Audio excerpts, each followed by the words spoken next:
Welcome to the Recruitment Rollercoaster podcast. My name is Hisham Azuz, and we're in Brighton early again. I'm joined by Nick Guy, who works for Finney James and is currently, you currently head up the American side of Finney James. Yep. So Nick has actually travelled all the way from San Francisco to do this podcast. Especially to do this. I came all the way. But look, Nick, as I was just saying, where I always like to start, how the hell did you get into recruitment, mate? How did that happen? Probably the same story as everyone else. Never heard of it, and then the next minute you're in it. You're kind of out of university, needed a job, knew someone who'd done recruitment, earned a lot of money, and then, before I knew it, I couldn't live off my dad anymore. What some of your mates do it then? Not a mate. So one of my kind of parents' friends, like next door neighbour actually, when I grew up, he'd about 4 or 5 years older than me. Yeah. He'd kind of gone into recruitment. That's what happens in Manchester. You actually speak to your neighbours, don't you? You do, yeah. In the north, you speak to your neighbours. So he'd gone into it, and I didn't really know anything about it still, but I'd heard he was successful. What, did you see, like the car he was driving and all that, or? He was living in London, so he didn't drive, but he'd gone down from... Yeah, they were speaking highly of him. And Exactly. Okay. What did you do before then? Because I think I saw on your LinkedIn you worked at Manchester for a bit. Yeah, I worked at Man United as that was in like hospitality. Oh, really? Whilst I was at uni. Oh, really? Whilst you was at uni? So yeah, I came straight out of university, Finney James. Really? Yeah. Okay, that's interesting. And so look, I think what I really want to dive into with you is that obviously, so you're sort of, just to set the scene, you've obviously, how long you worked for Finney James now? Like 5? Just coming up to 6 years. So I mean, so it's been your only recruitment job, right? It's been my only real job. Yeah. Only real job, yeah. So that's obviously really interesting in itself, right? That you've been in that company for that long. But obviously, so you started in Manchester, and then you went down to London, right? Yep. And set up the London team, and then you went from London to where you are now, right? Is San that Francisco. Right? San Francisco. Yeah. And then what you intend on doing is that, I don't know, later this year that you're going to go over to New York? To New York, yeah, probably in October. October. So it kind of ties in with our financial year. Okay, cool. So I'm sure you've learned a fuckload along the way.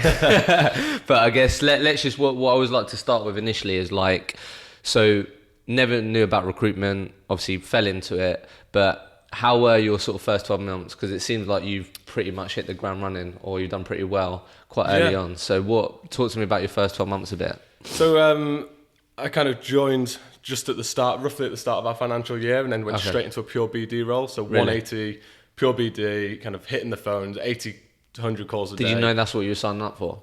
Yeah. Pure BD role? I didn't really know that there was another option, to be honest, Really? at that point. Yeah. I was kind of... I hadn't really researched it that well. I just needed a job. Sure. And I was kind of interviewing with the likes of S3. I actually wanted a big recruitment job, like a big company. You know how they sell it to you. They're like, the whole company come down to London, and the top biller gets a car. And I was like, that sounds good. But then I really liked Finney James, and they talked a lot about training throughout the process and the onboarding, the support. And so I think as well, it's the people that you connect with as well, isn't it? Yeah. I think it's so key, isn't it, at that stage? Did you interview for quite a few places then? When you like maybe 4 or 5 recruitment agencies. Get 4 or 5 offers? No, I didn't actually. Finney James was my first offer. Oh, really? And then I remember I phoned up my dad, and he was obviously paying for me at that point because I didn't have any money. I'd just come back from travelling. And I phoned him up. I was like, I've got an offer, but I've got 2 final interviews. Should I do that? He said, no, not a fucking chance. Get yourself in that job. Really? I'm not paying for you anymore. Oh. So he said, you take it. And then, I took it, and I'm obviously really haven't looked back, did, so in a pure BD role, like, so for me, I've spoken about it quite a lot. I started on the pure candidate piece, did some client work initially, but that's how my director embedded me into recruitment. And then when it did, and then by that point I'd seen my colleagues do BD and all that, and when it gets to right, Hisham, now I want you to start building your own client bank and all this, I was shitting my pants by that point, right? But obviously you were naive to the fact that you didn't know there was an option, and this is recruitment, I'm doing it, right? Yeah, you just did it. I'm glad I did it the way I did. That's what I mean, yeah. Although I probably have less empathy than I should do for really, the candidates. For the candidate side. Yeah. That's so interesting. I didn't start doing candidates till about maybe 2 or 3 years ago. So like really, maybe 2 years in. So what was talk to me about that then? Because maybe quite a few people. Obviously, I think it's become more and more popular now in the UK to have that type of structure where the 180 or the 360. Yeah, the 180. Yeah, I think there's a lot of conversations that I've had that their businesses are looking to change that way, but also there's a lot of people still doing the 360 role, right? So it was your job to do what? Sign clients and get jobs on and get them to sign terms, and that was your job done. Sign clients, and I still managed the account. Yeah. So I would still kind of... So you'd build the relationships, turn them into paying customers, but and then you'd also obviously work with that relationship as well to maximize it. Yeah, so you maximize it, you grow it, you land and expand the account. You still manage the day-to-day. So the way we do it is I would still do the admin, like, you know, sending over the CVs of other people's candidates. And that account... And would you have any say on if that candidate was right?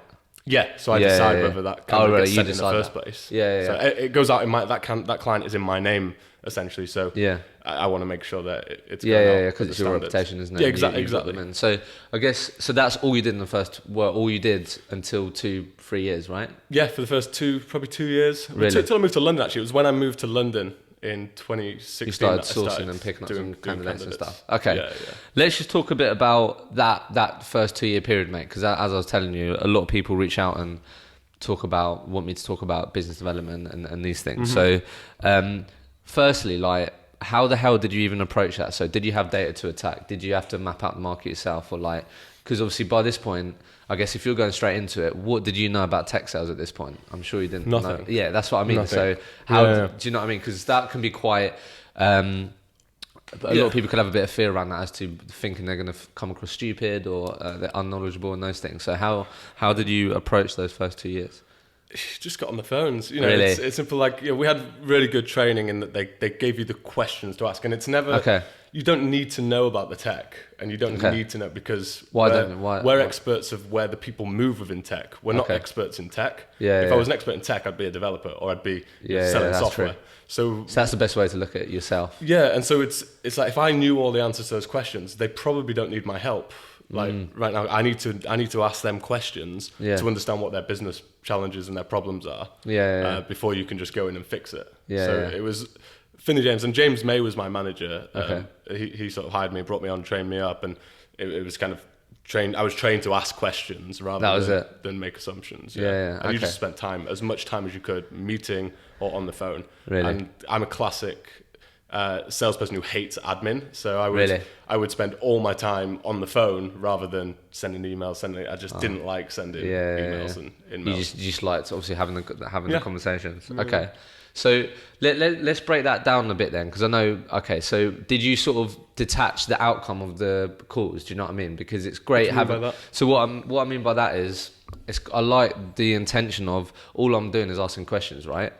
And what it seems like you've done is you're not thinking about the end result that you need. Like, a successful call is going to be them signing terms or whatever, where you can obviously put a bit of pressure on yourself, or you don't think it's gone successful. So what were some of those questions? What are the key things that you tell your guys now that you train up that you need to try and find out on this phone call to make that a successful business development call, if you have them for however long on the phone? Yeah, well, you've got to help them with their challenges, right? So you've got to find out what it is they're looking for, why they're hiring. Okay. Like, if you don't understand, and Simon Sinek talks a lot about start with the why. If they don't know why, then you're kind of in a challenging spot, because they don't know why they're hiring, or so therefore they probably don't know what they need.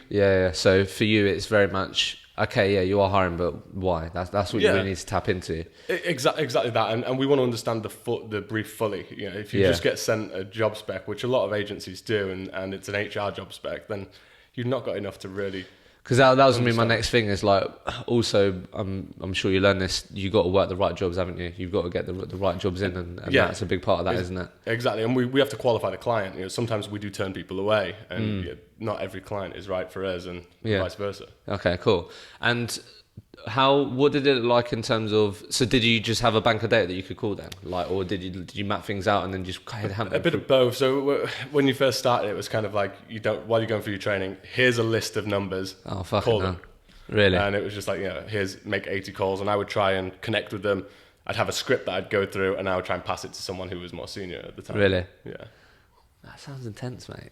It was quite intense. Yeah. I wouldn't change it though. Really? Yeah. Let's talk a bit about, obviously I'm sure it wasn't all roses through that period, you know what I mean? No. I'm sure it wasn't all positive. So like for me, I would definitely find that really difficult, and I know there would be points where I've been like, fucking hell, like, this is horrible. Like, I don't know if I can crack on doing this. So like, talk to me about some of your low times, mate, during that period, because surely you must have got a lot of knockbacks and a lot of rejection through that period. Because I didn't know any different. Like, my job was to come on, and straight away I was told that if I made 80 calls, ideally I wanted to speak to 16 people, and only one of them would turn into... They were the expectations. And that was very clearly set with me. So I only expected to have one real successful call that would become a client in a day. So you get knocked back all the time, but I was kind of expecting it. Really? Yeah. That's fair enough. No, I get that. And I guess, yeah, so the expectations of that, you're like, well, okay, look, this is just part of the process. I'm going to get some no's. Yep. But I'm hunting for that one yes, right? That one yes. And so okay. you did it. Whether that's the right way to do it now. No, it's interesting. I like that, because it's like, I think, look, you know how it is. You've hired people, right? Like, it's that if you said to your new hire to do it that way, a lot of people probably won't. Sorry, there's air freshener above you. No, it's all right. But like, a lot of people would probably tap out, right? I think quite a lot of people did. That's what I mean. Yeah. That's what I mean. So I think that's why I was curious as to what kept you going. But I think it's very simply that I did have a lot of success early on, and oh, really? In the sense that people were placing my jobs. So oh, really? Either it was because sometimes I had the good consultants working it, and I'd built up relationships with those internally. There's a lot of, when you work the 180 model, you have to have the relationships internally. Really? Because if you don't have that relationship with the person who's going to place your role, and you don't have the commitment on your client, then they're not going to. Yeah. You're not going to fill. So I guess there's a bit of selling internally as well. There is, massively. Yeah, that's interesting. And so that can. I guess from a 180 point of view, you're not necessarily in control of your own destiny a little bit, but but you do get to hone in on that one skill. Yeah, so exactly. So you can really become an expert of that, the BD piece. Which actually helps from the BD piece when you move to the candidate side anyway. From a headhunt perspective, you're really like, you nail it, because you just want to be on the phone anyway. Yeah, okay, that's true. Okay, so some good advice for people that are set up that way is make sure that you really cultivate the relationships internally with the people that are going to be placing your jobs. Okay, that's really good advice. So how does it work, like commission-wise and stuff then? Like, how does that work? We do split deals. Really? So, you 50-50.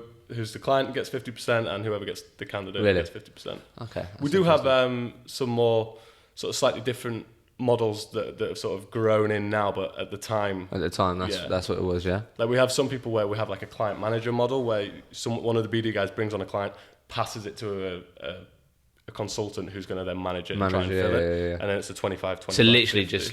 just getting them through the door and getting the terms, Okay. How did you do in those 2 years billings wise then? What would that look like, mate? Yeah, so year one I did about 124, just over 124 pounds. Yeah, it's not bad, is it? And then it was good. Good year. And then year two it was sort of 210. Really? And then that's the first 2 years. So let's talk a little bit about that, because I think again a lot of people reach out and say, right, well, this year I'll build 150, 180k and I want to take it to the 250, whatever. So what did you, obviously I'm sure there's so many learnings through that first year, like what did you start doing more of or less of, to any key things that enable you to take it to break the 200k mark? Yeah, that's a great question. I've never really thought of it as breaking the 200 being the mark. Well, if you think about it, you said 210. So nearly doubled it, right? So yeah. Do you know what I mean? So I think my first year was like I started billing in the January, and our financial year ended in October, so it's like 9 months. Yeah. So I think if I'd maybe had a full financial year, it might have been a bit more, but still a little bit more. So, but I don't really know whether it was anything that broke the barrier as such, or whether I became kind of more comfortable with the role. More comfortable, more confident. Yeah, you kind of. I don't think I changed anything of what I was doing. I was still making a lot of calls every single day. So that didn't change? No, that didn't change. The role was the same. I was just, I probably had a better qualified spec, and I'd learned to kind of qualify better, ask better questions, these things, right? I probably didn't waste time on clients that you probably got better at that. Yeah, okay, that makes sense. And so at this point, just out of interest, like, how did you structure your day? Like how did you literally make BD calls from the moment you got in? Yeah. First thing I'd do in the day, I'd get through like what we call our hot calls. Really? Anyone just on the phone straight away. Then I'm trying to think what my day was like. Then we'd have like a team meeting in the morning, and we'd kind of run through any new clients. We'll say what jobs or clients you got on, and then it was straight into calls again. Did you not run out of people to speak to? Well, I would keep mapping the market at the same time. Yeah. So it wasn't. So did you always make time to do that? Yeah, these weren't. By that point, after the first few weeks, these were targeted calls. I was like looking at LinkedIn, looking at leads that we would get from other candidates that we were speaking to. And then I was sort of researching. I would spend that time normally between like 12 and 2. I would do that mapping, and then like maybe 4 till 5, something like that. Yeah. So if you, again, just going into pure tactics here, because I think it's valuable. So like if I'm thinking back to how I used to do it, but like, so let's say you've got a client that you're like, right, I've heard some really good things about this business. I really want to work with them, right? Talk to me a bit about that process. So you'd map out the decision makers. Then how the fuck are you tapping them up then? Because how are you going to get their information? Firstly, you're literally just going to smash a switchboard. Switchboards, really? Or whether it's there's loads of plugins these days that you can get. That talk to me, mate. What are the plugins, mate? We use, is it Lusher or Lucia? That's the main one that we use. Really? So that plugin, from what I've heard, is that you can get access to their mobile number, right? Yeah, it's quite a lot of the time. Potentially, like their mobile. It could be. So there's a lot in the US where there might be someone with the same name, and so you end up phoning like Dave Jones, who's got the same name and it's the wrong number. Yeah. So how does that work then? So does it pull it from their LinkedIn profile? I honestly don't know. That's mental, isn't it? But it is That's mental. Fucking and mental. Apparently they're GDPR compliant. Yeah, well, of course they fucking are, mate. And then just again, I think a lot of people get value out of this. So you've done that, you've got their number. What the fuck are you saying on that call at the first time? Do you know what I mean? Because you've got their number without them knowing. They don't know who you are a lot of the time, right? Like, because do people know who you're? No one knows Nick Guy at this point, right? No, at that point. That's what I mean. So, like, what you say? How are you opening that call? I'm sure it just comes natural to you now. Well, no, I don't think I do it the same way now to what I did then. Well, talk about how you do it now then, because I'm sure you've optimized it. Now, more of my role is, I guess, through referral business or like through people that I know and kind of mapping the market that way rather than then it was pure. Yeah, because you've built a network now, isn't it? Well, let's talk about pure cold then first, because that's where a lot of people were going to struggle. I just used to get on the phone and just say like, I've heard that my name is Nick, calling for Finley James, and I've heard that you're looking to add to your sales team. What's the most important thing you're looking for? And really, literally be straight into that and hope. And then just quiet, see what they say. Hope they go into it. Then they'll obviously throw back objections normally. Surely, did you spec out candidates? Did you get jobs that way? We did. I didn't at that point. Really? But we, as a business, we did. But other people did that. Yeah. Because that's where I've had so much more success when you actually have some. It's just a lot easier, isn't it? So I'd say I started to do that. I definitely should have done it earlier because that's the better. It's such a better way, isn't it? Success. Yeah. I because I didn't work with any candidates. It was always someone else's. Because I guess from your point of view, calling someone and sort of really knowing how to pitch this person could be a bit difficult because that communication internally has got to be really important, isn't it? But in hindsight, what I would do is I'd probably say, look, can I spend 10 minutes with your candidate? Yeah. Because then it's the other consultant understanding how marketable that candidate is. Exactly. Right, I need 10 minutes. Okay, perfect. I know how to spin this to my client. Okay, mate. So after those 2 years then, why did you move down to London? I wanted to actually. Really? Like, a lot of my friends had moved down from Manchester to London.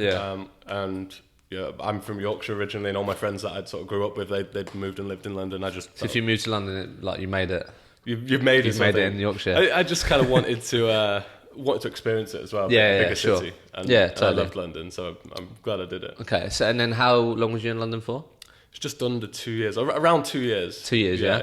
And your objective was to build so there wasn't a London team at that point? There was no office. Really? It was to open the office and grow a team. So you literally went down there on your. Obviously, you would have got supported, obviously, but you was in an office on your own. Just me on my own. Really? I wasn't on my own in the sense that I had friends that lived here and stuff like that. No, but work-wise. From a work-wise. And Manchester's not that far away, so people coming down and stuff. Yeah. Mate, come on, that's decent. You did it on your own, right? I get that. You got the support network, which is really important. I'm sure obviously you had the support of everyone, obviously the people, Anthony James, and you got the social support, all important. But yeah, we got a good brand as well, which helps. So I guess you're 2 years down the line. Obviously, you've had all this BD experience, and then now did you have to do some sourcing? So what was the objective? So what was you trying to do more of? Was it more London clients that you needed to try and work with, or? I wanted to learn that side of the business because I was going to be.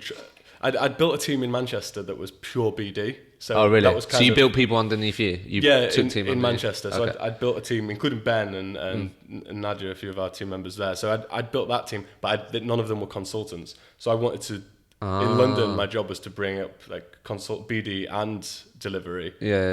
So I wanted to do it first. I kind of knew I'd be able to do it because I've seen you wanted the experience. But I wanted the experience. I also felt it'd be a bit. So was it not? So was you them having any particular more focus on London clients or anything like that, or were you just still doing the same what you did in Manchester, but now you had to build a team of consultants and not BD people? Even our Manchester team, a lot of the clients that we work with are already in London. Okay, cool. So we already had the clients. It was just to be there on the ground, but have a team on the ground. That was the advantage, to have a team on the ground in London. Yeah. Okay, mate. Let's talk a bit about that then. So that your role must have been totally. So I didn't realise. So you how many people did you manage before you went down to London? I think we got up to 5 or 6. Really? 6. Yeah. Did you want to manage? Yeah, I think I did at the time. Like I'm trying to remember. You kind of in recruitment you kind of just have success and then you fall into it. And timing was everything. I don't think I would have asked for it at that point if it wasn't offered to me. I think I would have just carried on doing it. I was happy doing my job, but then when the opportunity came, I thought, let's see what this is like. Let's see what you can do. Okay, so you gain that experience of hiring 5 people, which obviously is going to help you in London. And let's talk a bit about that then, mate. So what was the objective for the first 6 to 12 months when you was in? So you was only there for 2 years. Yep. And what time? How big was the team by the time you left? It was at 12, I think. Really? Fucking 11 or 12 when I left. All right. So what was the focus for you then going down there then? Like how did things change for you? So the difference is when I went down originally, there was no plan to leave at that point. So we didn't have a time scale of like, it's 2 years, you've got 2 years to do this. No, but you was going there to build the London team. Build the team. And we actually went down first and tried to replicate what I'd done originally. So it would be to build a BD team. But we realised that without the support of the consultants, internally, that internal communication, internal relationship, exactly, it was might be more of a challenge. Difficult to do. Okay, what did you do then, mate? we ripped it up and started again and made some consultants. Okay, so what did your day now look like? Because all of a sudden you've got to worry about getting people into your door, you've got to worry about sourcing, you've got to worry about getting clients. Talk to me about that, mate. I'm trying to think really what. You just kind of have to do it, don't you? There's no like. You've clearly got that mentality. Yeah, totally, I get that. I was just working longer hours. Really. And there's no like. I don't think there's a secret to it. You've just got to work out what stuff is really important that you need to do, and what stuff you probably were doing that you shouldn't be doing. Yeah. So you worked out what activities to focus on to get you close to the outcomes that you wanted, right? Yeah. So how did you structure your day at this point? Because that must have been a challenge for you to obviously you can work longer hours, obviously. Yeah, I was working longer hours. But how did you make time to do everything that you needed to at this point? I would get in early, get all my BD calls done, and then I would do BD calls late as well. So we were starting to build up our US market there, so we had US clients as well at this point. So obviously I could do those later in the evening. Really? But it was... I did have a lot of support from the Manchester office as well, so we have internal trainers, they were doing training and stuff like that, and helping out from that perspective. Yeah. But it was just spending a lot more time with the team. Really? And just focusing on trying to make them successful. How quickly did you get some more people into the London office, and was it quite quick? Or? We hired 3 like right away, I think. Oh, really? So you instantly had some people to work on and help them? Yeah, I'd already come down to do some like interviews and stuff before I made the move, and so we had at least one. I think we had 3 starting by November, and I moved in October. Oh, right, okay. So you had a couple of people already sort of in the pipeline that was going to start in. Exactly. Okay, that's good. Okay, cool. And then did this affect your billings, like having to do all this different stuff now? It did in like Q2. So our Q1 is October to December. Q2, that first Q2 when I was in there, I think I did like maybe a third of what I was doing in the previous Q2. But then I made it back up later in the year. And is that's because there's just so much shit going on? Yeah, I think it was just a new challenge. Like I said, trying to work out what the day-to-day would look like, and trying to fit it in. And some of it you do because for me I had to do a lot of it by trial and error. We'd never opened up a London office before, and I certainly hadn't done consultancy either. So. Yeah. Have you, has this always been the Nick guy then, mate? Just to like learn, fail, optimise, do things better. Do you know what I mean? Like, where's this come from? As I don't know. Just out of interest, because it seems like this don't really phase you, but like a lot. That's obviously a great achievement, right? But I think the fact that you're approaching it that way is how you should approach it. Yeah, well, it's very easy for me to look back on it and talk whether I was like that at the time. You'd have to ask some of the people that are with. Maybe that was more difficult. That's fair enough. Right now, it's very easy to look back and reflect on it and say, "Oh yeah, I made this mistake. I did that." But at the time, maybe I didn't think I was making the mistake until you just had the complete inner ambition to make it fucking work and make it happen. Yeah. But I'm very money. I was very money driven. Was you? So so I wanted to make a lot of money. Still do want to like make a lot of money. And why would you want to make a lot of money? I don't know really. That's a good point. Just to be able to afford things in the future. To invest it and do the things I want to do. I like to travel actually. Yeah. So Finley James allowed me to do a bit of that. So, but I do like to pay for my own travel as well. Yeah, sure. No, it's interesting because I think I've asked it quite a few times now. Like, if you're interviewing a consultant, I go, "Yeah, Nick, I want to get in recruitment because I'm motivated by money." Yeah. Like, is that enough for you? Yeah, I mean, because I do the same as you when I interview. Yeah. I'm like, well, why do you want money? But you don't even know your why, Nick, mate. Yeah, I don't really. I'm a hypocrite. Really, yeah, no, I get. Yeah, because it's like the thing is, if you do have a bit more attached to it, then it's going to help you get through those fucking tough times, isn't it? Do you know what I mean? I just always liked it. So like from a young age, I think I started work from the age of 13, like working just grafting, washing dishes in a pub because I wanted money to be able to do things. Yeah. Spend totally, it gives you options, right? Exactly. Okay, mate. So how did you, billions wise, before you went to San Fran? And we'll talk a bit about how that came about. Like, what did that look like then? Did it continue to increase or? No, I think I did. So I did 210 in my second year, and I did 216 in my third one. I think it was, and then the fourth one was like when I kind of made the move halfway through our financial year. To the US, mate. And then that became like. In pounds, it was about 333, I think. Okay. All right. So, and a bit around the you building a team in London. Mm-hmm. So the consultants that you took on, was it still so you did all the BD and then they did the sourcing? Was that, or did they do 360? We did BD. So sorry. Yeah, I was training BD people, tried to replicate what we'd done in Manchester. Yeah. Realised that actually the reason it worked in Manchester was because we had the strong internal relationship. And then we decided these guys had done some BD training, so they became more delivery focused than they were previously, but they could still do BD. They still do a bit of BD because they had the training. So they became, I guess, you could say 360, but there was a heavy weighting on delivery. Really? Okay. Yeah. And what did you see? So those people that worked under you, mate, what are some of the common things that you saw in these people that enabled them to have the success that they wanted, or some of the common things that you've seen that have prevented people having success? And let's talk a bit about that, because I'm sure you've learned a bit along, because you've obviously continued to build teams and see different people and those things. Definitely, yeah. I think what I would say is having one person to go and open the office isn't necessarily the best way to do it. I think that most people, because we were doing a grad model, they learn through seeing other people do it, hearing people on the phone. And so you only hired grads? We did, so because it worked well in Manchester. Yeah. We tried to do it again, and we had some people that were perhaps more experienced, but I think it would have been nicer to have some of our more senior consultants go down as well, whereby you can learn or they could spend time with them. Because that's how I learned. I kind of sat next to some of the senior people when I was in kind of sponge, just took in everything. Listen to what they were doing, what worked well, and then work out my own way of doing it, and then try and do it better. Yeah. So some of these non-experienced people then, like what are some of the things that, because look, a lot of people quit recruitment in the first 12 months. A lot of people that listen to this are maybe early on in their career or later on in their career. Like, what are some of the things that you've seen, mate? I mean, I always like people that had a job when they were at university, or didn't necessarily need to have gone to university, but have worked from a young age, that showed that sort of outside, I guess you'd call it hustle, where they've kind of gone out to try and get it on their own. Those people have always been the more successful people. Really? Yeah. Why do you think that is then? Because they can take they have a bit more grit to them. Yeah, so I think that I like people that have done like multiple things. So if they've played sport, they've had a job, and they were doing some form of education, they can show that they can manage their time well to be able to do things. And if they've done them all at a high level, you've got that aspect of they've been able to overachieve in multiple areas. And I think that's important in recruitment, because you do juggle a lot and you have to work hard at the same time. Yeah, totally. Okay.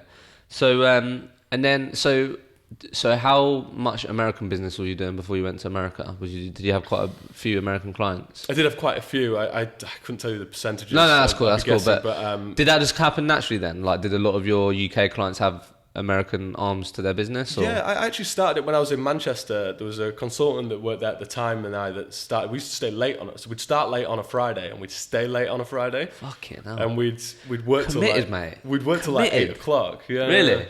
And then we'd go straight to the town after. Straight to the pub afterwards, and you know, we'd have a beer at our desk or whatever. Yeah. That's kind of how it started. I can't really remember if. Did you just recognise an opportunity and thought? Yeah, I think someone said no. I'm not looking here, but I'm looking in New York or wherever it was. Like, and we're okay, well, let's get some clients in America. Let's give it a go. And really, you suddenly work out that the fees are twice as much, and the terms are bigger, and it's just as easy.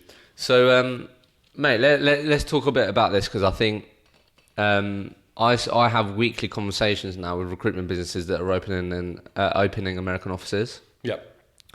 So let's talk a bit about what you've learned through this process of doing more American business, going out to America. Yep. I'm sure you've learned a lot there. A lot. Do you know what I mean? So like, firstly... I've continued to make mistakes, I'll tell you that. Really? But I guess absolutely. So did you just approach it, I'm sure you would have just approached it the exact same way that you approached it the UK clients straight away. So you mapped out who these people were, found the decision makers, and you're calling them and saying, hi, my name's Nick Guy. Naturally, we have a lot of, because of what we do in sales, a lot of people do their first man on the ground or first woman on the ground in the UK. And so to be a quite senior salesperson. So we just then, with those clients, they already have a US sort of presence, so we just land back and expand back into those businesses. Okay, so you leverage your existing relationships. Yep, and started some new ones as well. Yeah. Okay, but that makes sense. So, what would your advice be then to people that want to get more American business, start from scratch? It's easier to go out there if you've already got a client base. So I would say start while you're in the UK. We have a team still that purely focus. They're called the US team, and they're based in Manchester, and they focus on the US market. But if I'm a recruiter and I've recognised an opportunity that, as you said, bigger fees, terms seem higher, and terms are higher. When I say just as easy, I don't mean recruitment's easy, but it's the same difficulty level as doing. Yeah, exactly. But the rewards are higher, right? Exactly, because of the profit margin and those things. So if I'm a recruiter right now, and in my market there is a real opportunity to go over to America, or to do more American business because of the sector I'm in. What's your advice, mate, through what you've learned? What am I doing? Huh? do it. Yeah, take it. Go and. But I need to get clients, so how am I going to do that? What should I do? I think for me, there was no difference to doing it out here. You want to speak to some candidates and get some leads off them. You want to map out who you want to speak to and the businesses you want to work with. Yeah. And if you know your industry, stick with your niche. And go and speak to those clients. But it is easier if you know people. So if you've got clients, so you've got existing relationships and leverage those, yeah. Start. So then all of a sudden you can start to call. Look, I've been working with your UK team for this amount of period. Yeah. This is why I wanted to. Especially for us, we work with a lot of startups, so the businesses are naturally small. Yeah. If you're working with huge corporations like someone like Deloitte, I'm sure they're like two separate entities. So leverage your existing relationships. That's good advice. And how received was it that this American decision maker was on the phone all of a sudden to some guy in Manchester who's staying late in his office? Do you know what I mean? Like, how is that received? Because I'm sure some people will make assumptions that, how is that going to be received? Do you know what I mean? Is it going to be positive or mixed reviews? Some people are like, you can't come and meet the candidates because you're in Manchester, and so you come across that. But most of them, hiring is one of their number one challenges. If you can solve the problem, then they're kind of open to it. But you've got to be able to convince them that you can solve the problem. Yeah, totally. So, I get that. So, how did you deal with that objection then? Like, okay, well, you're in the UK, so how are you going to know? Sometimes you can't. They just won't do it. Yeah. And we'd say, well, we're opening up a new office. Okay. All that sort of stuff. But you would just say, give me a chance. Yeah, sure. And did you did you do obviously quite a bit of American business before you went over? Yeah, as you said. Yeah. You I'd say more than like 25% of my billings were coming from America before. Really? Before we went. I don't know exactly, but it was definitely more than a quarter. I'd say. Okay. So why did you want to go to San Fran, mate? Yeah, that's a good question. I actually wanted to go to New York at first, but we had more clients in San Francisco. My brother was actually out in San Francisco as well, so I had family there. Oh, really? Yeah, at the time. He's not anymore, but at the time he was. And culturally, San Francisco seems a little bit closer to Manchester and what our business is like. New York seems, I've not lived there, so I don't know, but it seems a lot kind of faster paced, like hustle and bustle of New York that you hear about, right? Swallow you and spit you out, kind of. Yeah, exactly. So, okay. So, again, the person you are, you set up for a challenge. Yeah. Went for it. Didn't think anything else. I didn't really, no. Who did you go over with? I went on my own. On your own? Yeah. And then you was all of a sudden in an office on your own in San Fran? No, so we hired, I went out for like a month in November 17, I think it was, and we'd hired 3 people to start then. Yeah. And the mistake we made, I guess, is we thought that we'd get the visa so that I could back out in January. So I'd go home for December, I'd be back out in January. But my visa actually got delayed because a couple of reasons. Mr. Trump kind of slowed down things, and the embassy moved, which meant I didn't actually get my visa until June. Really? So we had 3 grads that had 6 months, just on 7 months really on their own. Oh fuck, really? And was you managing from the UK and like? I was managing from the UK, but shit. That in hindsight, what I would do is I would have brought more of my colleagues out with me. Yeah. So people you've already got relationships with. And, exactly. So that you can build a better culture when you've got a few people that know the business. And I'd have liked to be on the ground with them for the start. So we made that mistake, but we kind of rolled with the punches and and tried to make it work. So when did you get out there? June, yeah. Okay, and then how long have you been there now? So a year. So that was last year, June last year. Okay. So what the hell's been going on in that year then, mate? What's been going on? Ups and downs. We've really, we've kind of had the revenue's been like real good. So we just seem to be our US revenue base has just continued to grow. What we've kind of learned is that it's very expensive to hire in San Francisco. Okay. Anyway, for what type of skill set? Like literally a grad with no experience. For a grad really, with no experience. It's more expensive. Exactly, and a lot of them don't quite know what. Not that they don't know, but they haven't experienced. Obviously, they haven't experienced agency recruitment or the differences internal and agency, and it's very easy for them to. Well, they're just coming to test out agency. And it's an expensive way to test out for us. And then they decide that it's not for them and they go internal or they go and try a different job. And so so you're saying that they're not the Nick guys of 80 calls a day, fucking smash it out. No, exactly. They're not, but not everyone is. And I don't think recruitment is that anymore. No. You don't need to do that to be successful in this job. But that's something that you've learned, right? That one, it's expensive to hire someone that, as you said, might be actually testing it as a career or whatever. But then also, I guess what you're saying is may not have the approach or skill set to how you'd like it or how you need a bit more from them, basically. Definitely. I think I hired too quickly as well. Really? So I think because we went from like when I got out there there were 3 to then myself was 4 to 9 in about 2 months, 3 months, and that meant that I was obviously kind of pulled in, but I was still bringing on clients, still trying to make revenue as well as training these people. Doing everything else, and probably should have spent more time focusing on the team, on a smaller group of people that you already had. Rather than trying to hire to make numbers, because actually it doesn't really matter how many people you have. Exactly. You have good people that revenue. So okay, mate, that's really interesting. And what have been?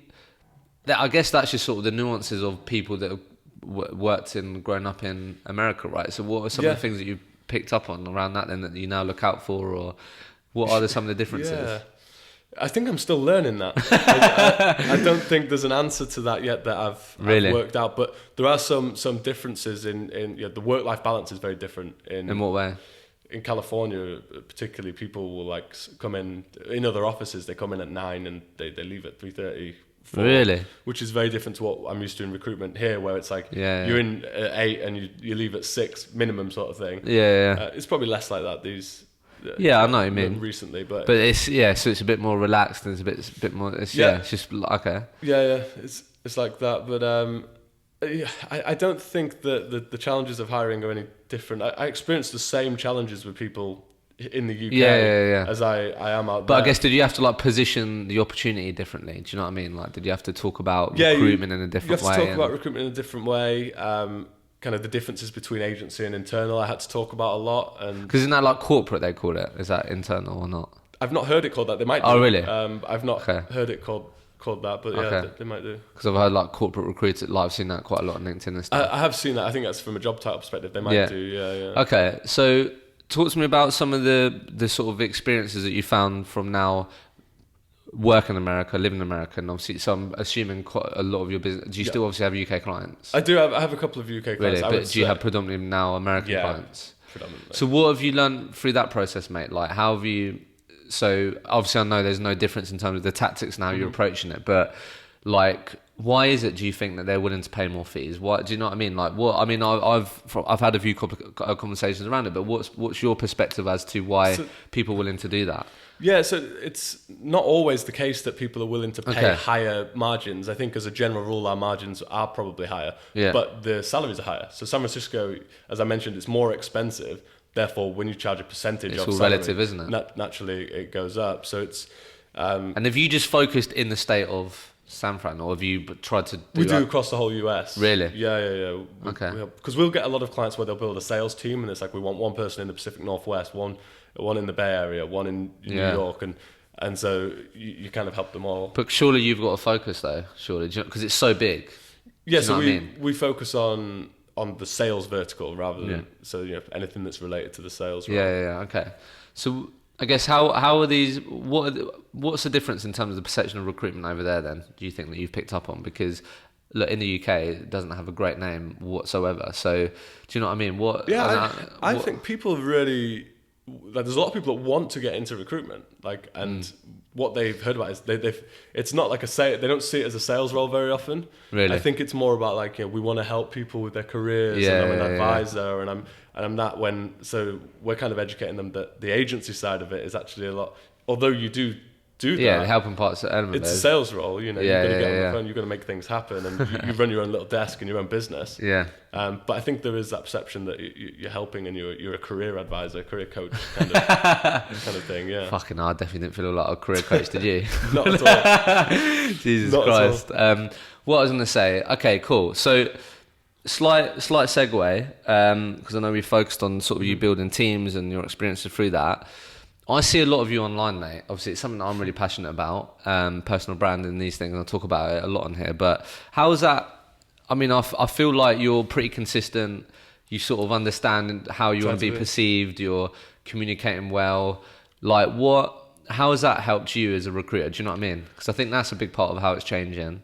Yeah, it has helped. It has. In what way? In the sense that there have been times, and it's only happened, so I've been trying to post and at least once a day sort of thing. When I'm in work, I try and do at least a post a day. I've been doing that probably since I moved out there, or tried to, some ups and downs. Don't go and check my No, honestly, I think you've been pretty consistent, and you don't have to post every day, but you've been pretty consistent. And I try to keep that consistency. And now sometimes when I speak to candidates, I've seen your posts. And people have said that to me. It's like, I noticed, you're the guy that posts this, and I'm like, I have, and I would say that. But how does that help? Obviously, I know how it helps me, but how does it help you as a recruiter? Because people are still trying to understand how you trying to post every couple of days is going to benefit my billings or help me benefit me as a recruiter. Do you know what I mean? So it's helped you because how? I would say that, well, from one perspective, it's a warmer call. If people have already seen you, it's a warm call. Definitely agree. Straight in there, you've got some credibility, and they see you as an expert. Yeah, and people want that. There's a lot of noise in recruitment. There's a lot of noise in probably every industry at the moment. So if you can position yourself as an expert who adds real value throughout the process, then people are more likely to want to work with you. So it's. Yeah, I couldn't agree more. So I that's what I experienced in recruitment was, Hisham, I saw your video, and then it's that perception piece, isn't it? It's like, okay, so this guy, one, knows what he's doing, two, he should definitely hopefully be able to help me, and obviously you got a lot of competition, right, as a recruiter. Do you know what I mean? I like the engagement as well, having conversations with people that you might not necessarily be speaking to, and you're kind of creating a pipeline of like a talent pool or a talent market that you can tap into in the future. So it's thinking that long-term game rather than the short-term. Totally. It's not going to benefit me now, but there's people that I've probably spoken to online and that have regular conversations with because they post on and comment on my posts. Stuff, yeah. That maybe in a year's time I can help them find a job. Exactly, you're paying it forward, right? Yeah. That's what it's about, and I think there might be hiring managers in 6 months. That's the right mindset, isn't it? It's like building a recruitment desk. It's the exact same thing, isn't it? It's the long term game where you see the real success, right?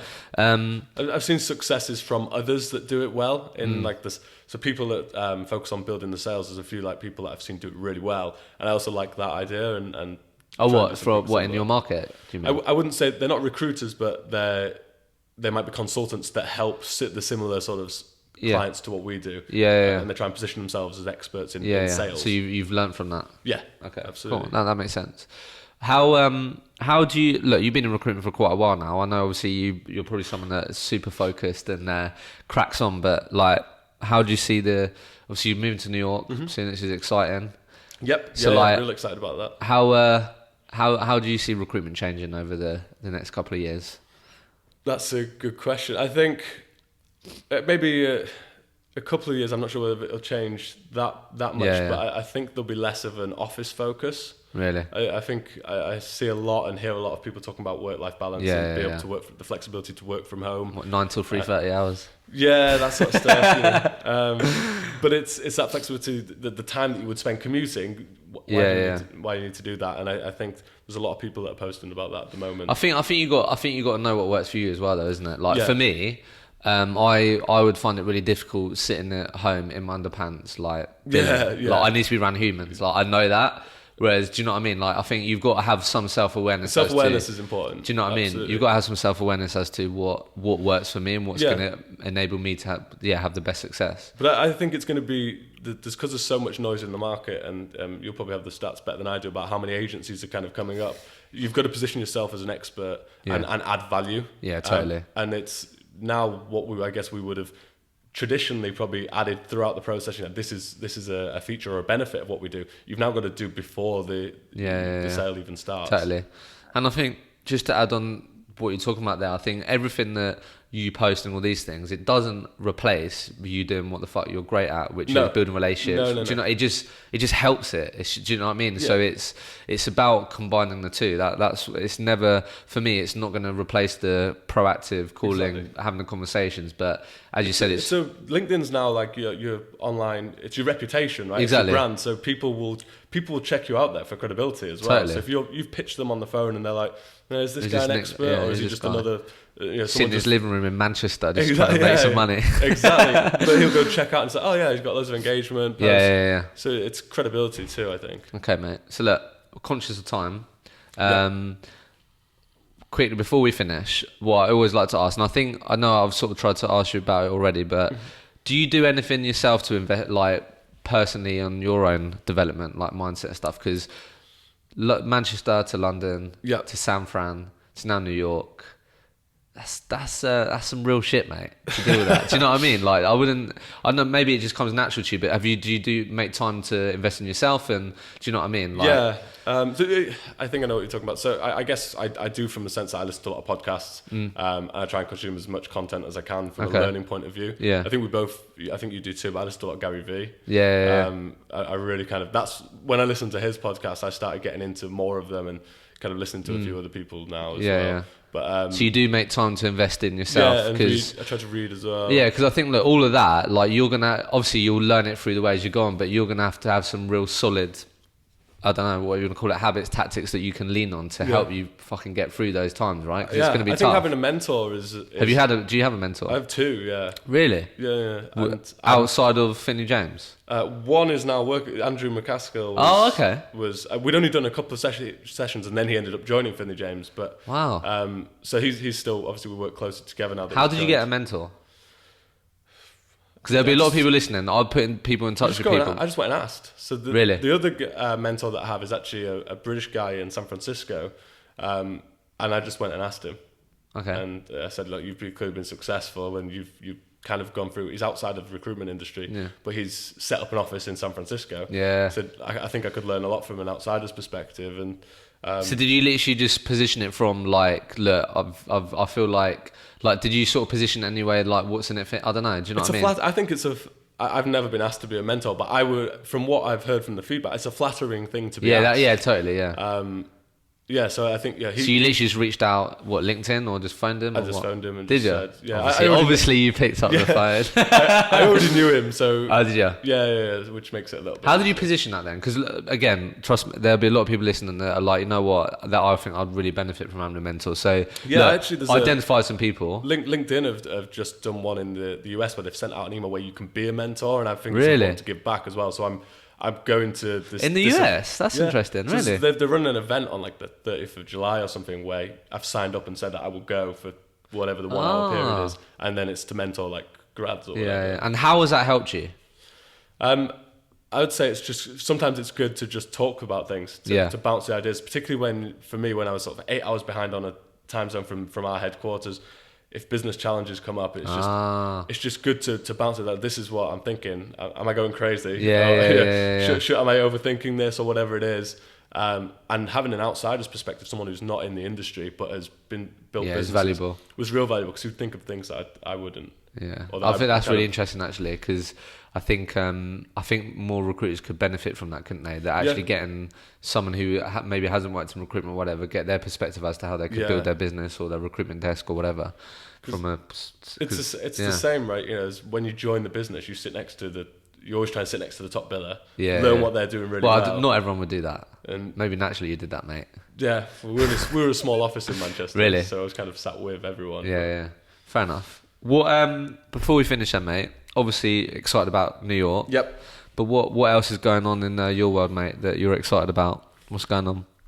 That's it, really. Really? New York. Yeah, I love. So what's the plan? What's the plan for New York then? Like, are you going over on your own or? But I'm not. No, Justine from our San Francisco office is coming to New York. So two of you, yeah. Two of us, yeah. And then you're just gonna smash it up from day one, basically. Yeah, we're gonna. I think we're gonna learn from the mistakes that we've made, and rather than if it's expensive to hire grads out there, we're gonna hire more experienced people. Oh yeah. And focus on little talent pools so rather than build like a big headquarter in New York on Manhattan Island, where it's really, really expensive. I think having 2 or 3 people that are on the ground there, 2 or 3 people in Boston, 2 or 3 people in Chicago. So little pockets of people. Little pockets of people that can be there, but are perhaps more senior. Yeah. What's the next state that you're going to move to there, mate? Next state. I think I'm going to stick with New York for a really? while. I could see myself there. Have you been there obviously on holiday and all I've been 4 or 5 times to New York. How would you describe it then? Because I had a guy on here a couple of weeks ago who's from New York and worked in New York as a recruiter. Oh, yeah. And then I lived with a guy who's a recruiter who went to New York and it just absolutely chewed him up and spat him out. Like literally, it was in a bad way. I was like, what the fuck have I done? Like, it's just so like, how, I don't know. Maybe I shouldn't be going there. But. No, but obviously, look, you know yourself. So like, been there 4 or 5 times, people considering over to New York, like what should they be thinking about? Like, what have you thought about and what are you expecting? So to be honest, because it's not till October, from where you're going to live, I think it's good to have an idea of where you want to live, but you can't really pick anywhere. You've got to be super aggressive when you get there. So I guess all I'm thinking of is that I really enjoyed my time in London. Yeah. I moved to San Francisco. I've enjoyed it. I prefer the bigger city. Yeah. Bit more of a buzz. Yeah, exactly. And in all my visits to New York, I've really enjoyed it. Yeah. So I'm going to go see what it's like. Yeah. Fair enough, mate. I like it. Look, last question, mate. I always like to ask it. If you could communicate to every single recruiter out there, it could be a phrase, sentence, a word, whatever. They'd listen. They'd take your advice. What would you say? I would say, I think you've got to keep learning and developing. Like, don't ever become complacent. I think it's very easy, like, when you're in a small business as well, that if you reach the kind of top level, you kind of, you set that bar. I would never say there's a bar. There are people, and I've learned once I sort of hit the top level at Finley James, that was actually only a drop in the ocean compared to what some people out there are doing. Yeah. And I think you've just got to always have that growth mindset. Yeah. And just keep developing, keep learning, and position yourself with people who know what they're doing. I like it, mate. Nick, it's been a pleasure, mate. Cool. Thanks for doing it. Thanks and for having me. I'll speak to you soon. Yeah.